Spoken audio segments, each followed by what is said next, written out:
Welcome to the Aquarium Dilemmas podcast. I'm your host, Science Gal Aquatics. I'm Carrie, and this is my co-host, Jesse, and welcome to today's episode going into setting up a new tank. Yes, thank you so much for tuning in. We greatly appreciate it. It's been really fun discussing different topics. It's been fun. If you've been with us for a few episodes, we have talked about substrate, picking out a tank size, aquarium myths, filters, and then today we're going to kind of smash all that together of how to set up your new aquarium. Yeah, where to go next. Now that you've got everything picked out, you kind of know where you're going and maybe kind of help you along with what to do next and what's important and what you need to know and what I wish I would have known, just to kind of help you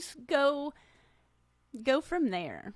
Yeah, Share some tidbits of information that would have been helpful just to kind of set me up in the right direction instead of learning a few hard lessons. But now that we've talked about substrate and filters and tank size, how do you get it all set up and cycled and why that's even important, and mainly why you're not supposed to put fish in a brand new tank? And I feel like that's a major problem for new fish keepers. It's exciting to go to the store and pick out your tank, and I can see why. Well, I've done it in the past. You want to get everything that day and enjoy it, but you should not do that.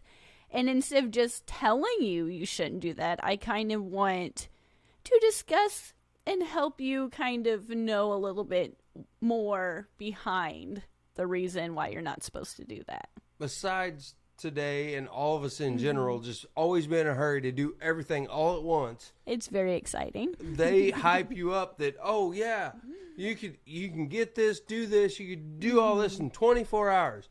Well, that's not exactly true. Once you know the process, I feel like it's easier to speed things up and kind of, I wouldn't say cut corners. That's kind of a really bad way to put it. But once you know the rules and why you do things, it is easier to know how you can speed the process along. But there's several different ways.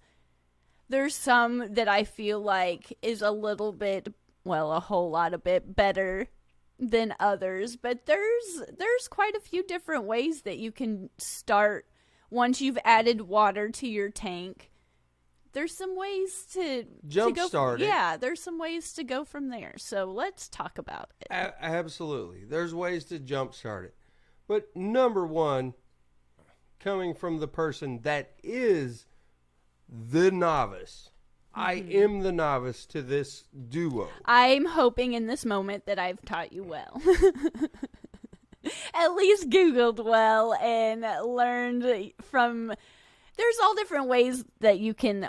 Learning from this podcast hopefully is one of them, but you can do plenty of research. There's plenty of information that can help you along. Videos, blogs. There's just all different ways now, and I feel like it's much easier to find the answers you're looking for. But we're going to give you the absolute tried and true tips. From our point of view, at least. Yes, this is the tips that from me. They're like, get started already. From me, the beginner, not knowing anything about cycling water. And I will explain everything in layman's terms because that is how I understand things. Well, and kind of first, I don't know if it's an epiphany or what it is, but even just understanding the difference between drinking water that's safe to drink and your fish tank water that's not so, I wouldn't drink it at all. So kind of even that process of I didn't understand, and even now there's still plenty more to understand, but there is a process that occurs that you need to know about. Yeah. You absolutely need to know about. And So take it away, Jesse. and I didn't know anything about this. And For a long time I didn't either, and that's why I had so many problems. And you often hear, and it's a question I a lot of times get asked by people that I know in person and through friends of friends, where they're like, all my fish are dying, and I ask them when did you get your tank? They're like, oh, just a few weeks ago.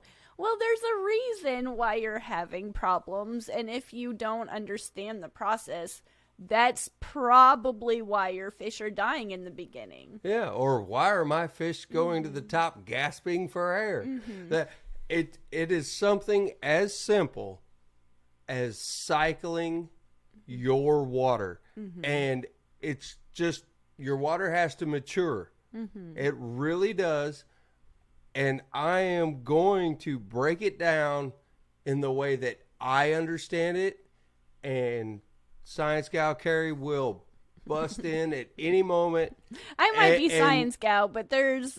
And throw me for a loop. You do quite well. When we were talking about this topic, I was like, wow, I hope I taught you well. Look at that. Throw me for a loop. But, however, if you are new to this, if you're old school to this, then you're going to know a bunch of these tips. However, it's always good to refresh. There's a lot of variations to these.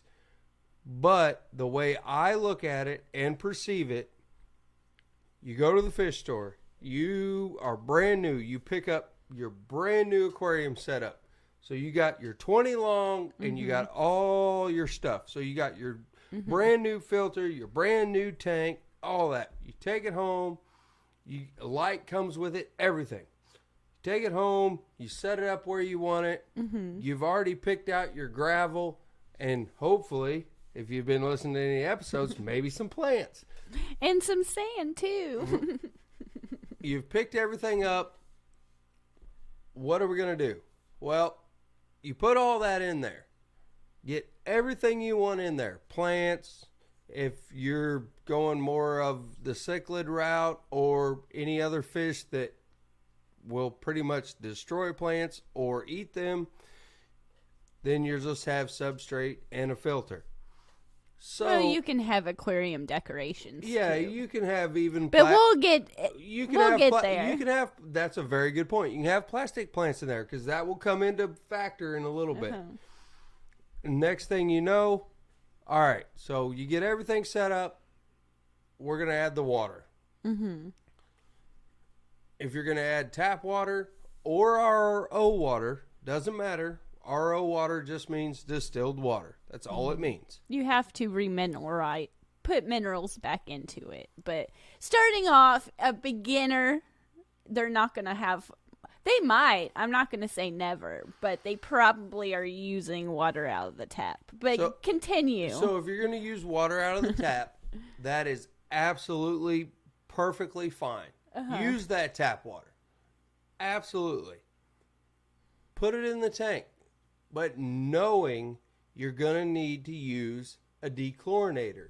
The reason to use your dechlorinator, in my mind, is every municipality all throughout this wonderful country and everyone else abroad uses something to keep bacteria out of their water. And chlorine does that. And so it will not allow any bacteria to grow. So you want to use a dechlorinator. There's 4 or 5 of them on the market. There's probably even more than that. But we have our favorites. Yeah, that you can get, and it will take the chlorine and the chloramines out of the water. And that is how I think about it. So you start with water, and it's 0. Nothing.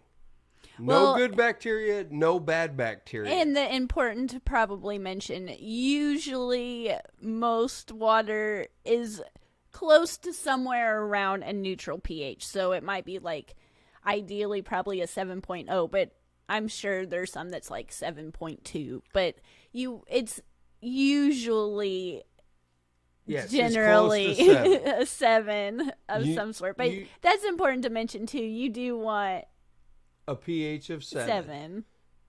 You want a pH of 7. So use that dechlorinator, whatever brand you prefer, or is recommended to you by your local fish store. You go ahead and you use that for your volume of water. Get that water in the tank. It's awesome. There it is. Now we are on a neutral playing field. Now that we're on a neutral playing field, the only thing left in that water, if it's tap water, is the dissolved minerals. So it could be, like for us, it's calcium. We have a lot of calcium in our water. For other people, it could be other things. It's totally dependent on your area. Yes, there's hard water and soft water, but generally. And the next thing to do when you're talking about getting that dechlorinator is just go ahead and pick you up, and we're guilty of it. We don't use it very often. Is a test kit, a water test kit. But if you get a master type test kit, it will test for everything we're going to talk about throughout this whole episode. Yes, it does. I think everybody should have some kind of test, at least test strips. And in the very beginning, I tested my water all the time. But now, typically, honestly, I do test my water if it's a brand new fish tank and I've added nothing to it and I'm curious to see how long it takes. Or there's something, when I'm looking at the tank, something's just not right. I'll usually test it to see where I'm standing in my readings, but I don't test my water every time I water change, or I don't test my water every week just because. I don't do that anymore. There's absolutely nothing wrong with doing that if you want to do that, but I feel like the most important time to test your water when you're starting a new aquarium is in the very beginning, maybe once a week, I don't know, once a month if you haven't added, and we'll get to this, if you're not adding anything at all to the water, it's going to take a larger amount of time to cycle, and I'll test my water then, but just testing it to test it, no, I don't do that anymore. I usually have to have a reason, and it's either a brand new tank or something is just noticeably wrong. Well, you're ahead of the curve because you have so many tanks. You can move filter media around. You can move plants around. But you can even move substrate around if you want to. And that's all a really good way to help you jumpstart your tank. But going back to what you were talking about, once you use your dechlorinator and you've got your water going, is there any more to that train of thought that you wanted, or did you want to move on from that? Moving just a little bit forward on that train of thought is the actual cycling process. When people just say, okay, we're going to cycle a tank, it's actually called nitrification. And it's really not that complicated. I feel like it's an intimidating process to get started. If you're a new fish keeper and you're just going and you wanted to pick out some colorful little fish and you just want some kind of cute little aquarium and you know nothing about it, and someone all of a sudden tells you, oh, you need to go learn about this nitrogen cycle thing and cycle a tank and do all this, I feel like, yes, once you've read about it and you understand it a little bit more, it is like a little bit more on the simpler side of things. But going into it with fresh eyes, I feel like it can be an overwhelming, intimidating thing to like sit there and learn about.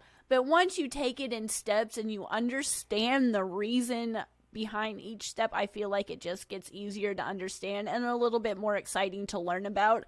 And the whole part of the aquarium that you don't even see, it's all microscopic, is still just as equally as interesting to learn about than the part that you can actively see. Each part I can appreciate for different reasons, but know that it's there.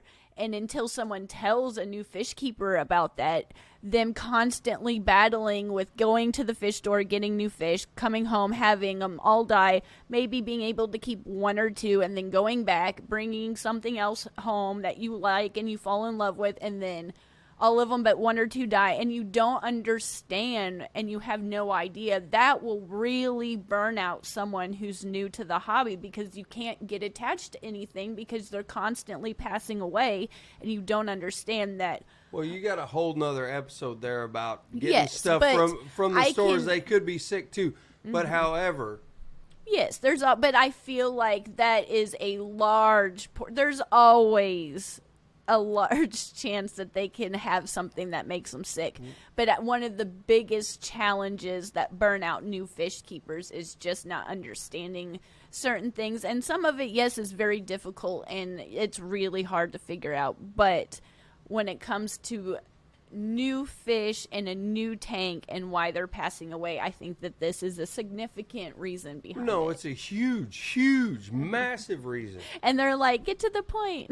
No, it's a massive reason.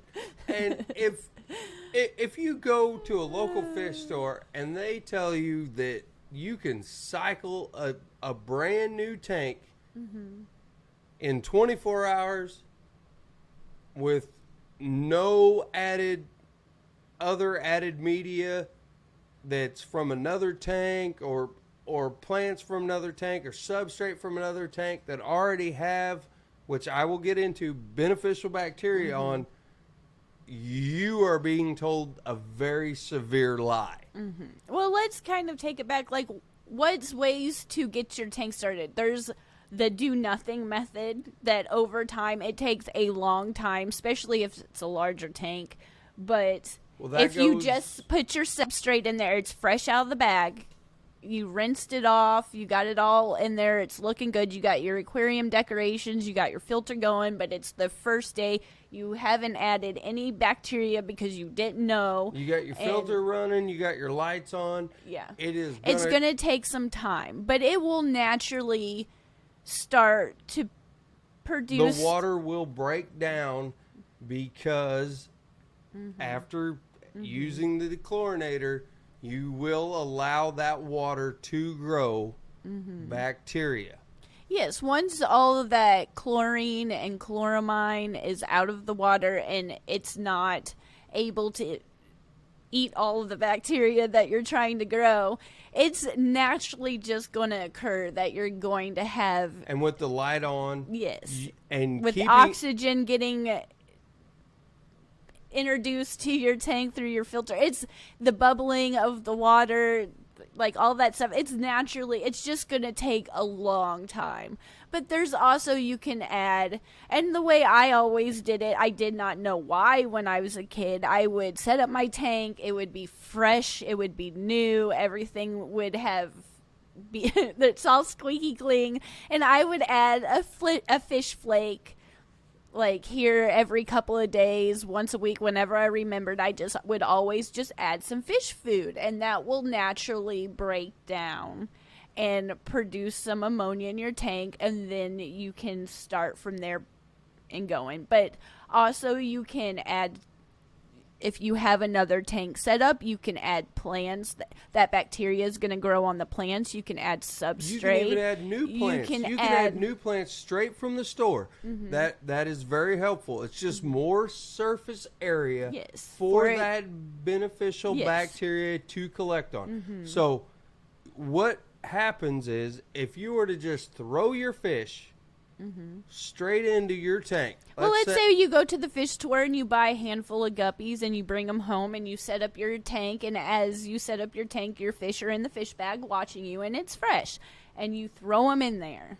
Well, all you're doing is immediately introducing nothing but, as I talked about earlier, when you start out with that water, you've dechlorinated it.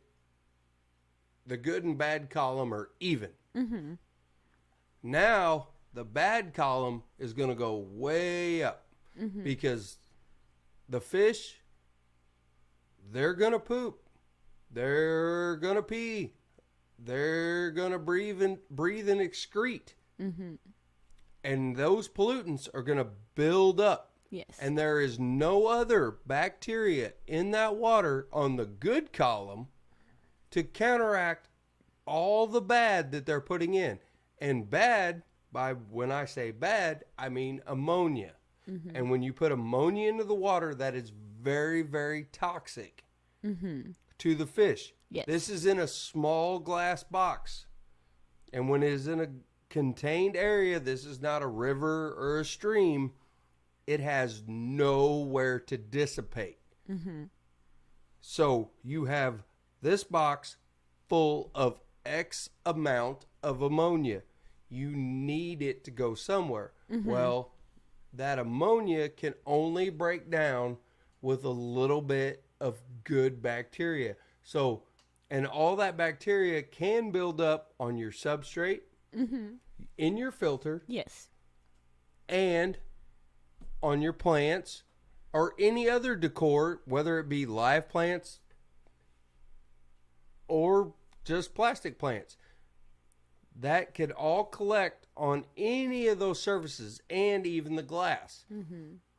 That way, there is something to start to break down that ammonia. And this is where the testing your water comes in, whether you're doing it by adding one fish or you're doing it the way that is less harmful to the fish of adding some fish food, some sort of waste that will decompose. And when that waste decomposes, that's what produces the ammonia. And then you need something to eat that ammonia. And that's the beneficial bacteria. Yes.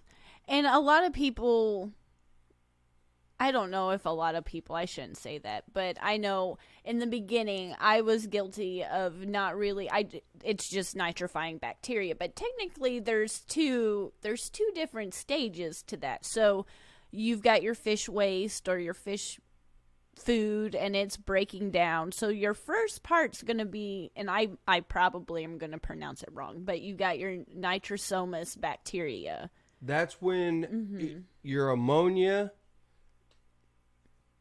when you have that, would you have that bacteria, it is taking ammonia from ammonia to nitrite. And in school, you learned what is it? I before E? I don't know. Well, I just refer to it. In this equation, I before A. Yes. I before A. And I know the difference between the two, but I get them highly confused when I try to pronounce them. So for me, the first one is NO2. Yeah, it's I before A. When you have the first bacteria, that first state. It will take your ammonia from ammonia to nitrite. And when it takes it from there, then nitrite is still very toxic to the fish in quantity. Yes. It is very toxic. Yes. And you need that level to go down. I would say it's very toxic. Yes. It's not as toxic as the ammonia, but it's still toxic. Yes. Your fish will come up to the top of the surface and go, "Help me." Yeah. And they will be, usually I see them in that new tanks when I didn't really know what was going on. They were doing some gasping at the surface. They didn't look too good. Their fins were probably a bit clamped. And you didn't see them moving around. They were at the surface. They were noticeably lethargic. So that's just something to look for. But that's your first stage of nitrifying bacteria, which means your tank is starting to cycle. Yes. It is almost there. It's almost there. So if you're testing your water, you're going to see first off that spike in ammonia. and everything else will be down. And then you're going to see your nitrite with an I, Yeah, NO2. That's going to spike. That's going to spike, and your ammonia is going to start to drop. Oh, yes, it's going to start to drop. And that means you got the first stage of bacteria out of the way. It's still not good. No, slightly better than ammonia, but still not good. And then when you step one more stage into it, you get the nitrospira, which turns the nitrite into nitrate, which is a lot more tolerable for the fish. What did you call it? I thought it was, I always pronounced it in my head nitro. How do I even nitrobacter? Yeah, they call it two different names. Oh, well, good to know. They call it How did you say it? Nitrospira. Oh, well, there you go. It takes nitrite into nitrate. Pronunciation is not my forte. And once it takes over, your nitrites will drop and your nitrates will go up. Yes. So once you get your ammonia and your nitrite to drop down to basically zero, and your nitrate is going up with the A. NO3. Yeah, which means I before A. So once you get to that A, you're A in a good place. Yes. That was cute. You're in a very good place, because then guess what? If you are using live plants, which if you've listened to any episode, your plants love nitrate. Yes, that will and they make will them help very happy. Suck a large portion of that out of your tank. They will eat it They up. will help you with that. Yes. And the only way to get rid of this is the least toxic form, but it will still over time build up and not be good for your fish either.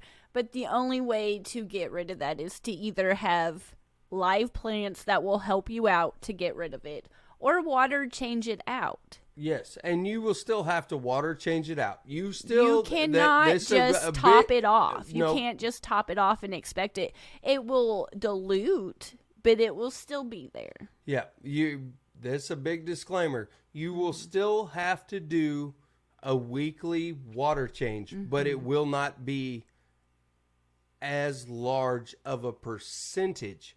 And if you are testing your water, you will notice that the percentage as your beneficial bacteria builds will pretty much destroy the ammonia, the nitrite, as fast as they are produced. And then you can just once a week or every 2 weeks, depending on the size of the tank, you can easily change out that nitrate.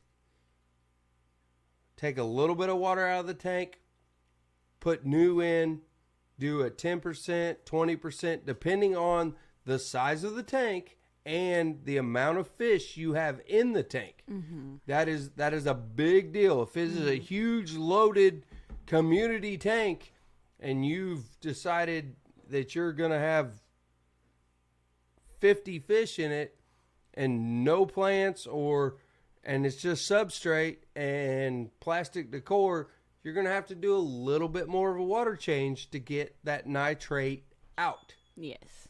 But keep in mind, you can't just, again, top it off and call it good. You've got to take some out and put some back in. Yes, correct. Absolutely correct. 100%. And another thing to keep in mind, too, is the basic, fundamental part of if you're going to have a successful tank or not is based on how good your bacteria colony is in your fish tank. If you don't have a good nitrifying bacteria colony built up, then you're just not going to ever have a tank that's going to be successful. You're gonna be I wouldn't say never, I guess, but you're going to be really working against yourself. You're going to be constantly in up and downs. Yeah. Up and downs, up and downs. Things will work well And for a that's while, why- and then everything will crash. And then Yes. things will go great, and then everything will crash. You don't, and that's important reason why you don't want to constantly just over clean your tank. You don't want to constantly be taking out all your bacteria all the time. It's not only like knowing why we have it and knowing why you don't want to put fish in the tank the first day, but really like over cleaning too. You don't want to do that. You don't want to take all your, let's say you have media in your filter, take all that and rinse it out all the time and aquarium vac everything and just constantly clean like I've done in the past. I've been guilty of that, and I've really destroyed some. Well, if you rinse, to hit on that point real quick, and I won't take much time on this. If you take that aquarium filters out of your tank, you pull them out, you take them to the tap water, and you rinse those out, you've just rinsed them in chlorine water, and you've just killed every bit of good bacteria that you have worked for weeks to build up. Yes, because that's what's going to stop that bacteria to grow, because you just rinsed it. And you can squeeze it off in some old tank water, and that's okay, but you want to let having some algae in your sludge tank off. Don't get me wrong, you get that sludge off. If there's a little bit of film built up and it's kind of looking gross to you, pull it out. When you do your water change, dip it in that water change bucket and squeeze it off real good. Guess what? But that even bacteria is still going to be in that media. Yes, but I was guilty of never wanting to see algae. Algae was my enemy. I hated it. And now I've learned to know that it's kind of a fish keeper's friend. You don't have to constantly just get rid of everything. You don't have to make everything squeaky clean. You just don't. Well, just gravel vacuum the bottom of the tank. People say, okay, let's gravel vac this tank and just disturb everything. No, just take the heavy waste off the top of that gravel. All that other bacteria that has settled down into those rocks or that sand, way down in there. That is all very, very good for your tank. It is actually what is keeping your tank balanced. Yes, because anytime you do anything significantly, drastically different to your tank, you're going to affect that bacteria colony, whether you're changing the substrate out or adding a bunch of new fish or even taking a bunch of fish out. Either way, it's going to affect your colony of bacteria. Well, and that's another myth right there, that the bacteria is in your water column. And I was guilty of that when I first started keeping fish and going through all this and learning what I was doing and discovering the nitrogen cycle and everything. I thought when I started a tank, you took some of your old fish tank water and you move that over to your tank, and that's not true. You want to take your bacteria is going to grow on everything in your tank, not your water. So your filter, your substrate, your plants, probably I would say even on your fish too, like just your heaters, just any decoration, plastic plants, real plants, it doesn't matter, anything that has a surface area to inside your tank is going to be able to grow a bacteria. Absolutely. Absolutely. 100%. And the main thing to get out of this podcast, in my opinion, is you're the new fish keeper or even the old fish keeper. If you're the old fish keeper, if you got a tank that's got way too much stuff in it, move some of that old stuff into that new tank.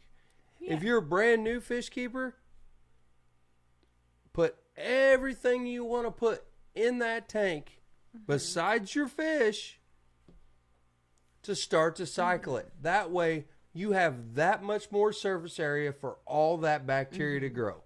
And there's no magical time frame either.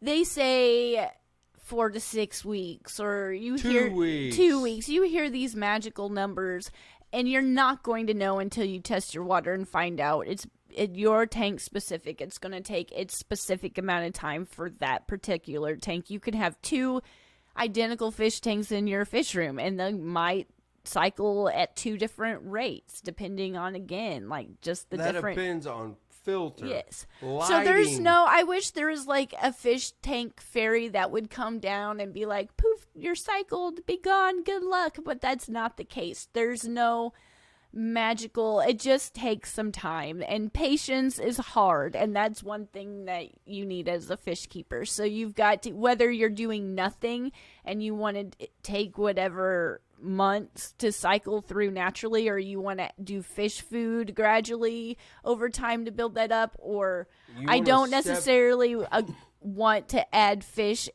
like a couple of small throwaway fish, and just let them do their thing and help cycle the tank. I prefer to just add some old substrate from another tank, or a filter, or some media from another filter. But if you don't have that, I feel like adding plants and some fish food once a week, and not tons either, like a flake or 2, and let it go for some time, and test your water once a week, or if you have the time. Feed it like you would feed one fish. Yeah. Feed it like you would feed one fish. Mm-hmm. And go from there. But even, and I've even been guilty of this too, rushing things just because I move a sponge filter over, or seeded media from a filter to another tank. It's not instantly cycled either. It takes some time. And if I have a large colony of guppies in that tank and I want to start a new tank, I don't add, even though I'm adding good bacteria to that tank, I'm not going to add tons of guppies. I might add that good filter media with all that bacteria and add 1 or 2 guppies, and slowly over time, if my bacteria is there and everything's good and it can,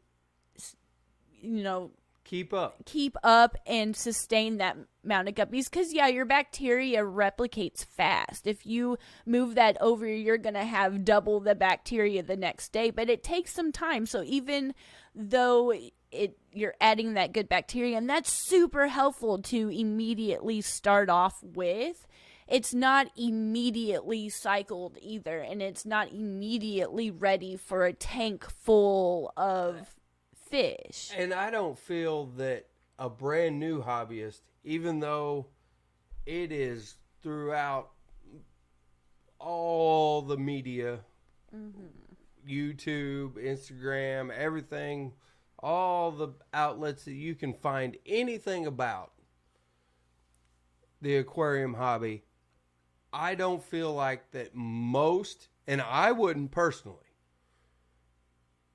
brand new, very first fish tank, you're going to go out and buy live nitrifying bacteria and bottled ammonia to try to speed up the process.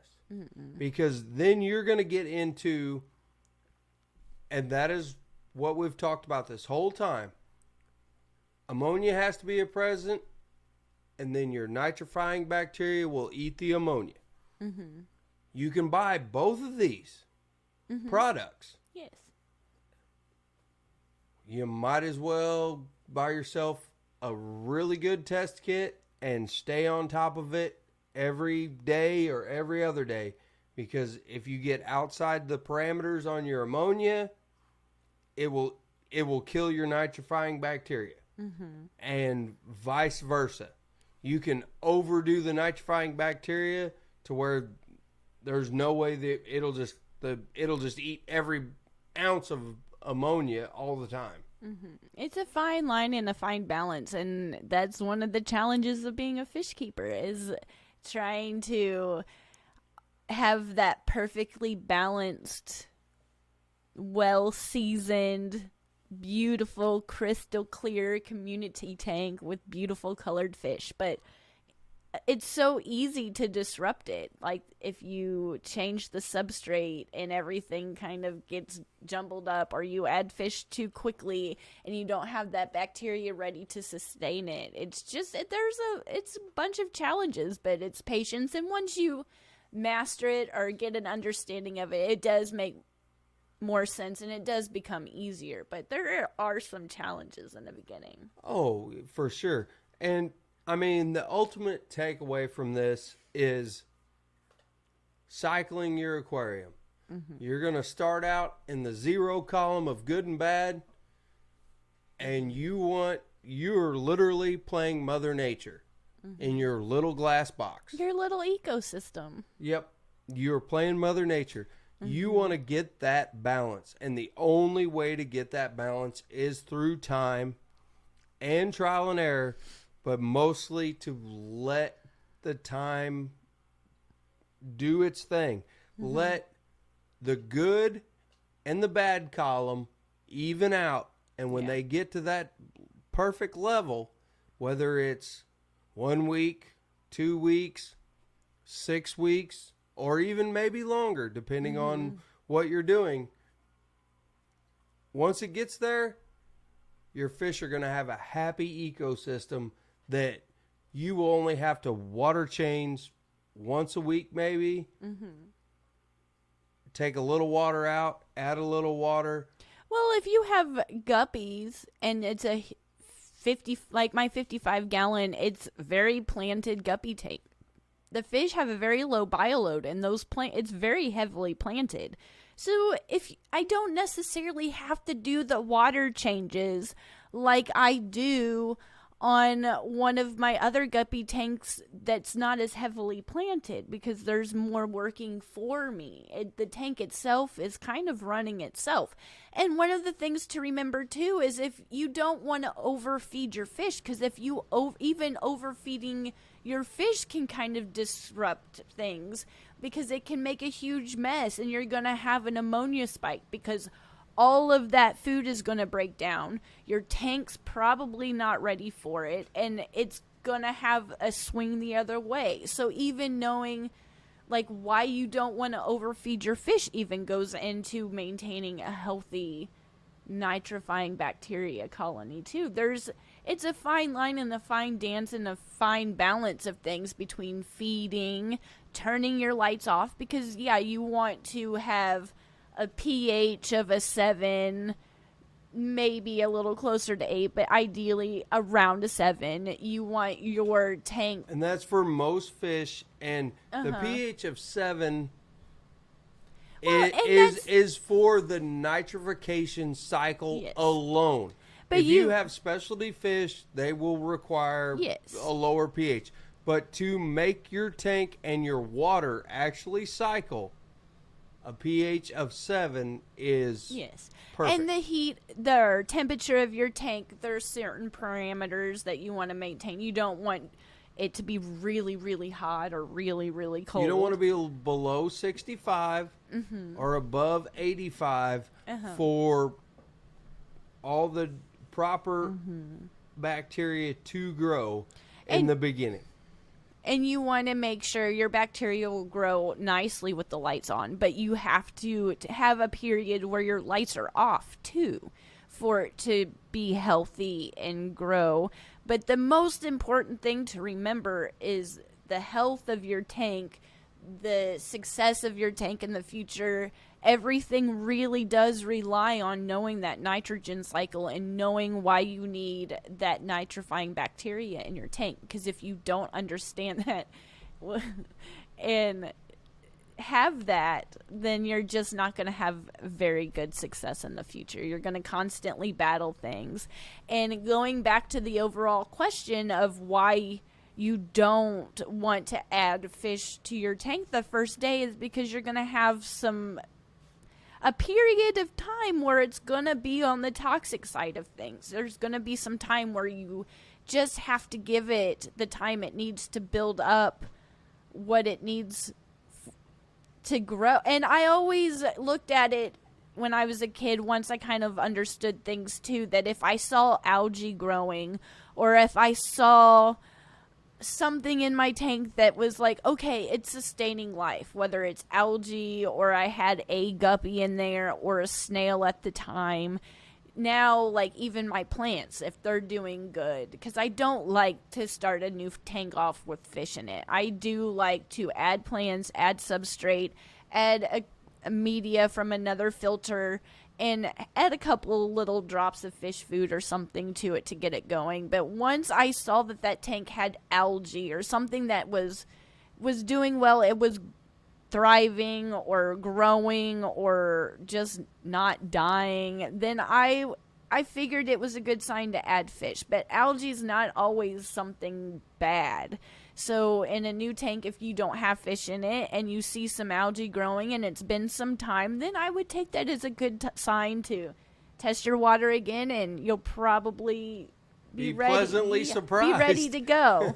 But if you add fish that first day to a brand new tank and you haven't added anything to it to set yourself up for that nitrogen cycle to kick off, then your fish are probably going to be gasping. They're just not going to be living too well. You might have, out of the group that you get, 1 or 2 survive and be okay in the future, but it's just, there's ways to set yourself up a little bit better. Well, I mean, you're mimicking Mother Nature. It will clean out the weakest link, obviously.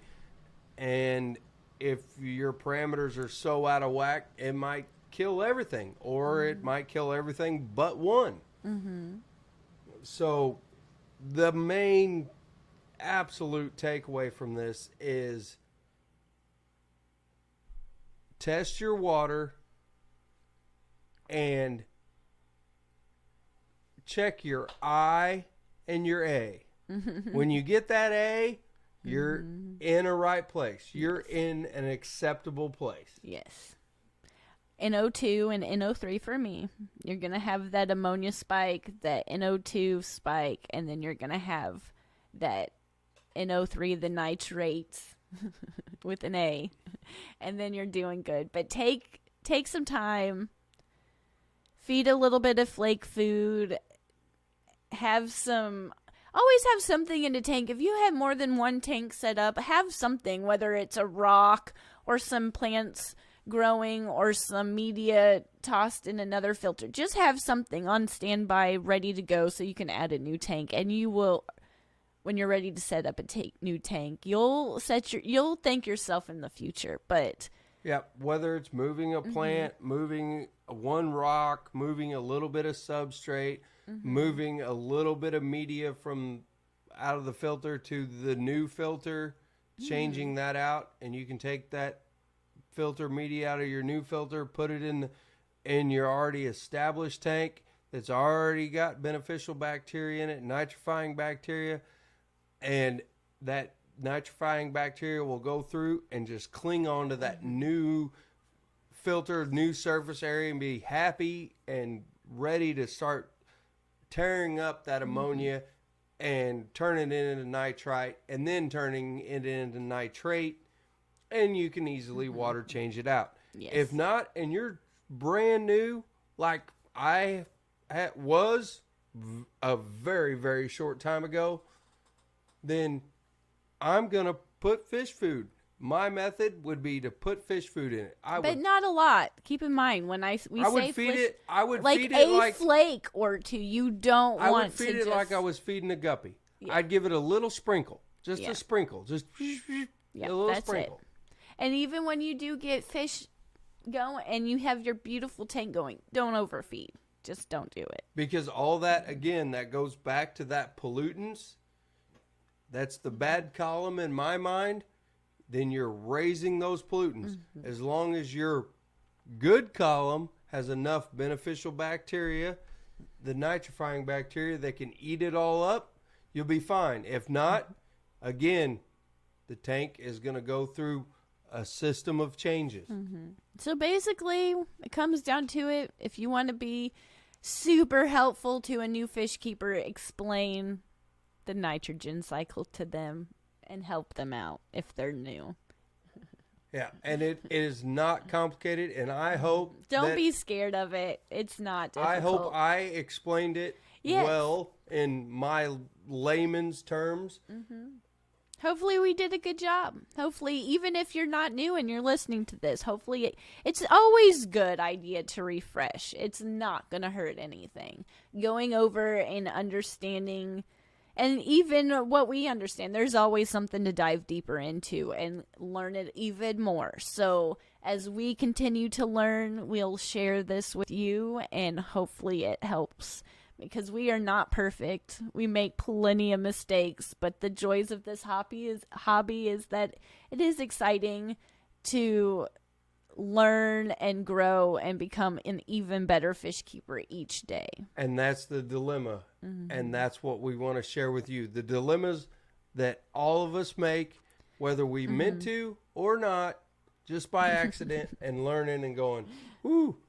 All the mistakes that I have made. I hope to share them with you, and so you don't make them. But we'll pick this conversation back up again soon. We will see you in the next episode. Thank you so much for tuning in and listening to us discuss this topic that's really one of the most fundamental, most important things that you can learn in this hobby. It will help you greatly. Get you started in the right direction. Thank you so much for listening. Yes, thank you so much. We appreciate you, and this is just so much more fun with you here, so thank you. Until next time. Bye.